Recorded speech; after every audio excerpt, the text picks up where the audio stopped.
Typhoon Fong Wong just struck the Philippines with 185 kilometers per hour winds.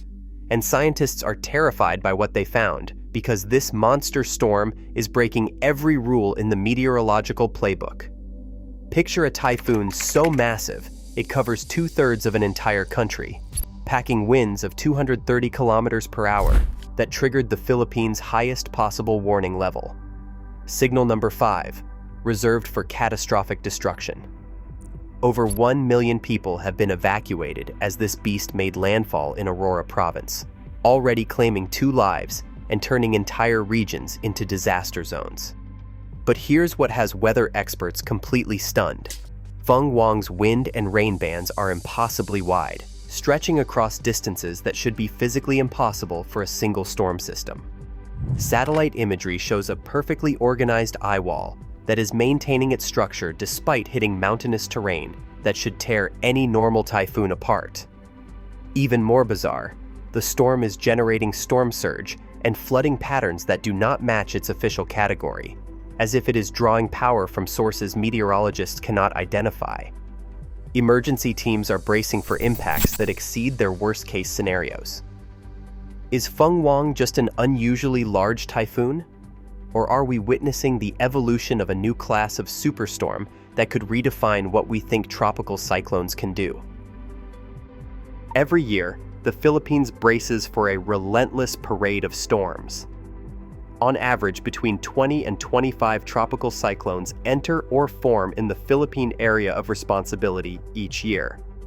About half of those make landfall, bringing a regular cycle of disruption, loss, and rebuilding. In recent decades, the country has seen a marked increase in the number of so-called super typhoons, storms with sustained winds exceeding 185 kilometers per hour. This new reality has pushed entire communities to live with an ever-present sense of risk, especially in Luzon and the Visayas, where the brunt of these tempests is often felt. The past 20 years have rewritten the baseline for what is considered a dangerous storm. Typhoons that once seemed rare now strike almost every season. Government agencies and local leaders have been forced to adapt, refining evacuation plans and investing in early warning systems. Forecasting has become a race as storms grow stronger and more unpredictable. Meteorologists rely on a network of satellites, Doppler radars, and automated weather stations to track these systems as they form and intensify over the warm Pacific waters. This is the environment into which Typhoon Fong Wong arrived. Not as an isolated monster, but as the latest and most extreme entry in a long, accelerating series of storms. For the people of the Philippines, the threat is never abstract. It is woven into daily life, shaping everything from school calendars to the design of homes. Each storm tests the limits of preparation, and each year, those limits are pushed a little further. Meteorologists in the Philippines depend on a web of sensors and cross-checks to keep the country one step ahead of disaster. Every tropical cyclone is tracked by a combination of land-based weather stations, Doppler radar, satellites, and coastal buoys. Each system provides a different piece of the puzzle: surface winds, rainfall, pressure, and the shifting shape of the storm itself. PAGASA, the National Weather Service, has strict protocols. No single reading is ever trusted alone. Satellite images are compared with radar scans, and both are checked against the real-time numbers coming in from ground stations. If one sensor goes down, another is supposed to fill the gap. Redundancy is not just best practice. It is the only way to catch sudden changes that could mean the difference between a safe evacuation and a tragedy. Analysts work in 30-minute windows, layering new data over the last, hunting for discrepancies. If two sources disagree by more than a few percent, the team pauses to investigate before issuing an alert. For a major upgrade, like raising the wind signal to the highest level, confirmation from at least 2 independent sensor types is required. Manual review by senior forecasters is mandatory when the network is degraded or readings seem off. This rigorous, multi-layered approach was stress-tested just days before Fung-wong, when Typhoon Kalmegi battered Luzon and knocked out several key stations.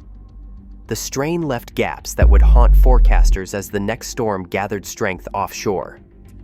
In a region where every minute counts, the reliability of this network shapes not just forecasts, but the fate of millions. At 3:40 in the afternoon, the first crackle of the municipal loudspeakers echoed through Dinalungan's narrow streets. Mayor Joel Batong stood shoulder to shoulder with his disaster council, his voice steady, but his eyes betraying the pressure.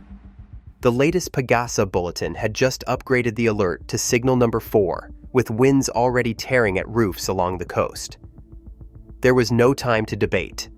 Within minutes, police and barangay officials fanned out, knocking on doors and urging families to leave everything behind. Some clung to their homes, unwilling to abandon animals or precious belongings. The mayor's order was clear. If persuasion failed, forced removal would follow. He told his team, "No rescue once the winds begin," repeating the line that had become a grim refrain. 6 hours before landfall, evacuation centers filled with the sound of crying children and hurried prayers. Field teams relayed updates over handheld radios, voices sometimes lost in static as the first gusts snapped power lines. Generators hummed to life in the municipal hall, the only place with steady light. Baitong's phone rang non-stop with calls from regional officials, desperate parents, and his own wife asking if he was safe. With the main radio tower threatened by flying debris, backup frequencies were activated, and runners were sent between checkpoints with written orders. When the first reports of flooding came from the river barangays, the mayor faced an impossible choice: send teams out into the teeth of the storm, or wait and risk losing track of those left behind. He chose caution, locking down the coastal perimeter and halting all travel. Later, as news of 2 deaths filtered in, one a drowning and the other a roof collapse, Batong's frustration was raw. He said they had done everything humanly possible, that their town was evacuated before the typhoon arrived, but nature's force was beyond prediction. The unfortunate deaths happened when townsfolk tried to go back for their things, not realizing the surge would hit so fast. In the end, every minute counted, and every decision weighed on his conscience. 90 minutes after midnight, a desperate voice crackled through the static. Fishermen aboard the San Lorenzo, 3 kilometers off Casiguran, were losing power fast. Their engine was dead, the auxiliary generator already drowned by the rising sea, and waves were now cresting over 8 meters. The crew's radio plea came in broken bursts. "We're adrift. Hull taking water. Anyone, please." The Philippine Coast Guard cutter Bagong Bayani was already fighting its own battle. The blackout had swallowed the coastline, and only the faint pulse of emergency beacons cut through the rain. Every navigation system flickered between error codes. Still, the captain pressed on, steering by memory and instinct as wind gusts slammed the vessel broadside. The deck pitched violently, sending equipment skidding and forcing the rescue crew to lash themselves to the rails. Visibility dropped to near zero. Searchlights bounced off walls of spray, revealing nothing but chaos. The crew relied on handheld radios, voices trembling as they tried to triangulate the San Lorenzo's last known position. A rescue rope was fired across the gap, but it snapped in an instant, lost to the churning dark. On the open channel, a Coast Guard officer's voice broke through. "I can't see the hull. God help us, we're drifting." For an hour and a half, the Bagong Bayani circled blind, engines straining against the current, every minute stretching the line between hope and disaster. Lightning lit faces in a fisherman's cell phone video, hands white-knuckled on the rails as the cutter finally loomed out of the storm. The crew hauled the survivors one by one over the side, shivering and silent, as the wind screamed on. The rescue ended with all hands saved, but the sea had nearly claimed them. On shore, no one could explain how the cutter found its mark in that darkness, only that the rules of survival, like the rules of the storm, had been rewritten that night. As dawn broke over Luzon, the world's most advanced satellites locked onto Typhoon Fong Wong. From space, the storm looked almost unreal, a perfect spiral with the eyewall unbroken, and a cloud shield stretching so wide that meteorologists at the Joint Typhoon Warning Center started to question their own models. Himawari 9's infrared scans suggested a storm diameter approaching 1,400 kilometers, while PAGASA's Doppler radar, when it was online, tracked bands that seemed to reach from the Pacific coastline all the way to the western plains. But as the data poured in, the numbers refused to settle. Some satellite wind field estimates hinted at a system far larger than anything in the books, while ground stations, where they survived the onslaught, reported wind speeds that fit more typical super typhoon profiles. Inside the forecasting rooms, a quiet debate turned fierce. PAGASA's lead analyst stuck to the agency's protocols, insisting on a storm size just within the upper limits of known Pacific typhoons. Across the ocean, Joint Typhoon Warning Center forecasters circulated a leaked message stating that this defies the known physics of band formation. The phrase bounced through meteorological forums, fueling a rush of speculation. Was Fung-wong a single, massive engine, or was something stranger at play, a multi-vortex structure hidden beneath the swirling clouds? The science was not just academic. Wind field diameter determines who gets warned, who evacuates, and where resources are sent.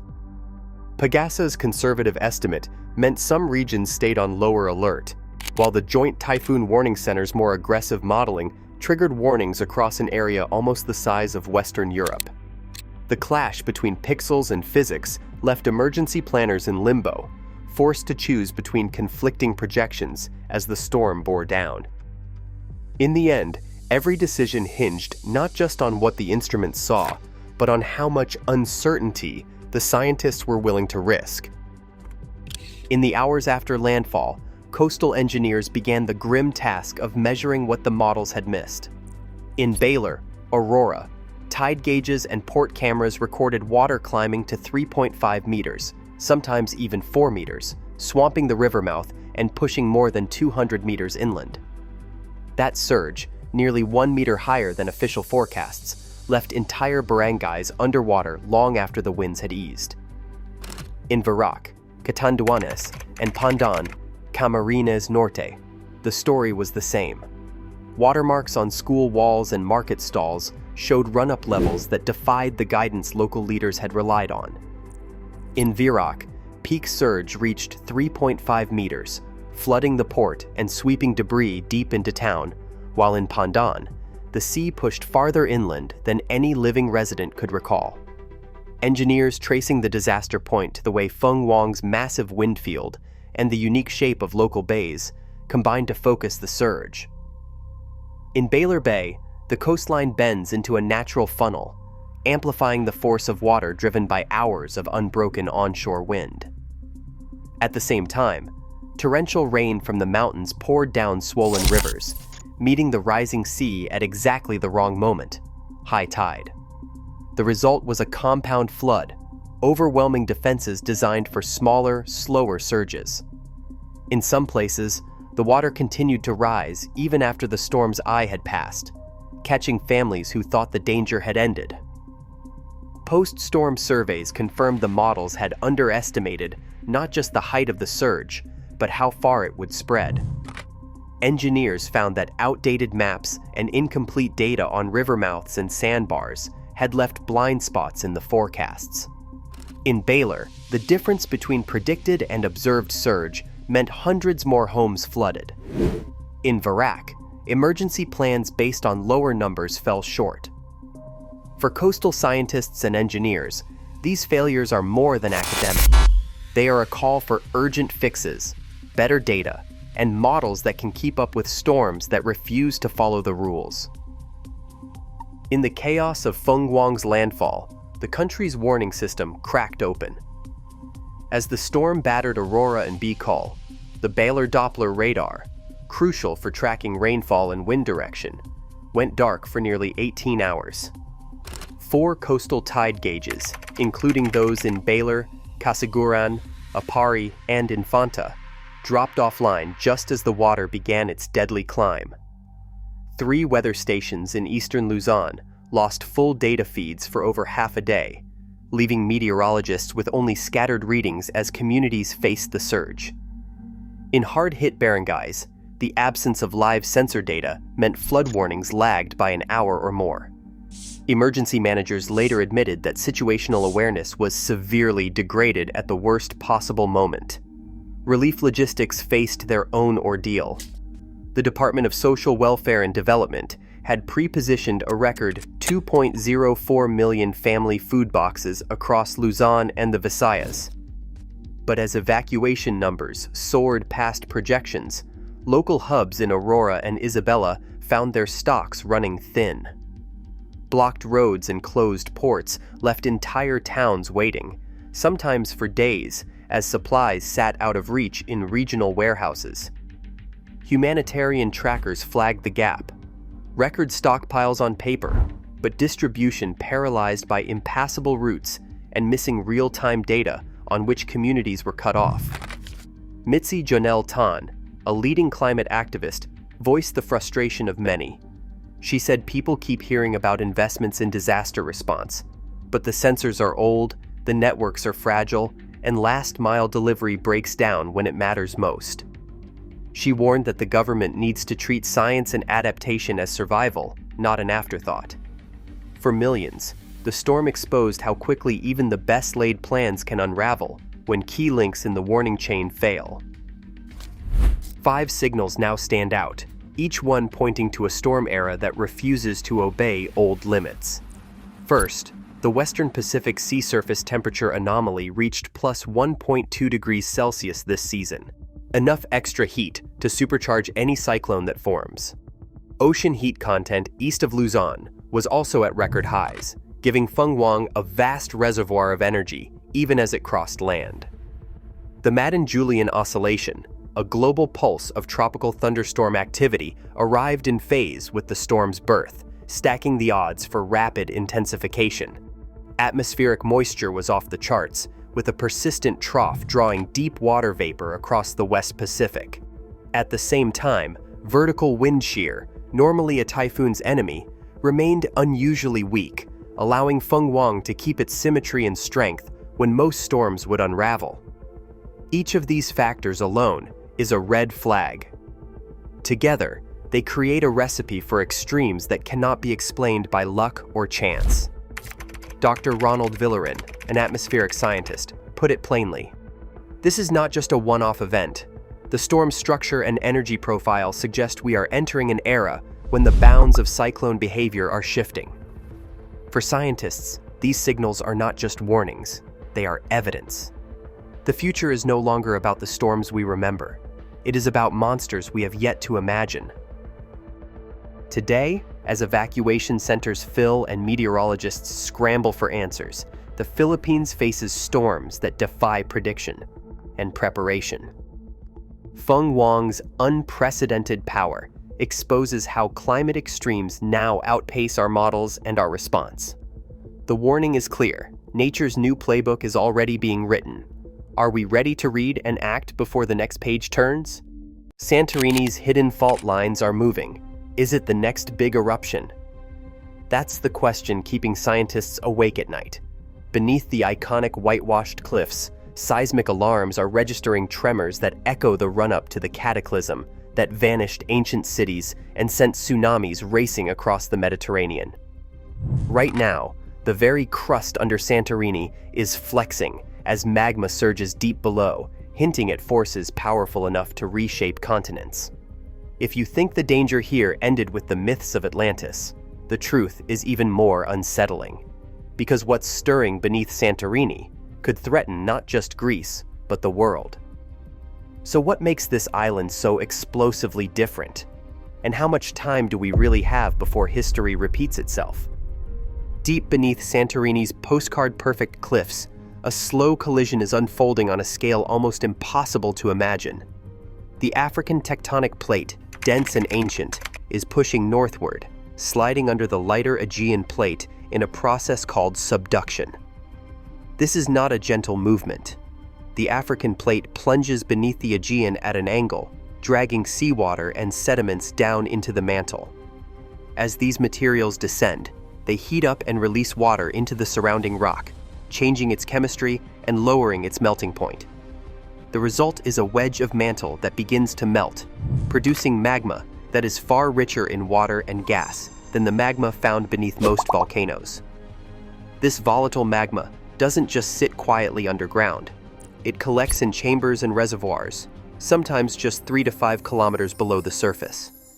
The presence of so much dissolved water and carbon dioxide inside the magma is what gives Santorini its reputation for violence. When pressure builds, these gases can flash to steam in an instant, turning a slow, creeping flow of molten rock into an explosive eruption that can tear apart the crust above. The exact geometry of this underground system is mapped by seismic waves and satellite measurements. Studies have revealed that Santorini's magma plumbing is not a simple vertical pipe. Instead, it's a tangled network of sills, dikes, and chambers, some shallow and some as deep as 13 kilometers.